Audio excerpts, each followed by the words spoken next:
Édition comme tous les vendredis, c'est l'heure de Culture Hebdo, un rendez-vous culturel avec Roger Monteau qui s'installe. Bonsoir Roger. Bonsoir Alex. Aujourd'hui, vous nous parlez de Rod Stewart, le rocker à la voix éraillée, toujours en pleine forme à 80 ans. Quelle grâce! Effectivement, c'est vraiment une grâce. Le légendaire chanteur britannique Rod Stewart, célèbre pour ses tubes emblématiques tels que Selling et Die I Think I'm Sexy, s'apprête à célébrer effectivement son 80e, si je peux parler aujourd'hui, vendredi ce soir. Toujours en pleine forme, il continue de captiver ses fans avec sa voix unique et sa coiffure iconique en pétard. L'artiste au sommet de sa gloire dans les années 1970 et 1980 et loin de raccrocher. En juin, il sera sur la scène du festival de Glastonbury où il avait déjà brillé en 2002.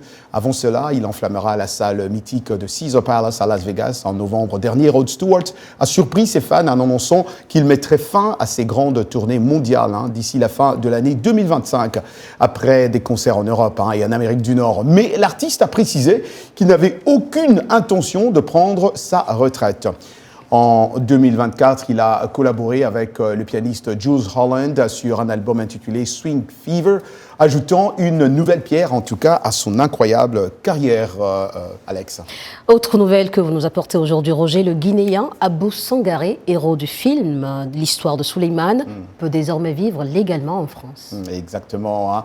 Abou Sangaré, un jeune Guinéen, vous l'avez dit, de 23 ans, en situation irrégulière, a obtenu mercredi un titre de séjour d'1 an après avoir été récompensé pour son rôle principal dans l'histoire de Souleymane, un film primé au Festival de Cannes, a annoncé son avocat. Le préfet lui a délivré un titre de séjour salarié, valable à 1 an. C'est réjoui. Claire Perrineau, c'est ça son nom, son avocat. Cette régularisation s'appuie sur une promesse d'embauche comme mécanicien à Amiens et sur une circulaire de 2012 permettant la régularisation par le travail. À l'avenir, il demandera des renouvellements et pourra plus tard passer sur des cartes de séjour de plus longue durée, a précisé Madame Perrineau. Abou Sangaré a tenu à remercier l'équipe du film et le directeur de Picardie Poids Lourd qui lui avait proposé un contrat de travail il y a 4 ans et qui n'a jamais abandonné son soutien.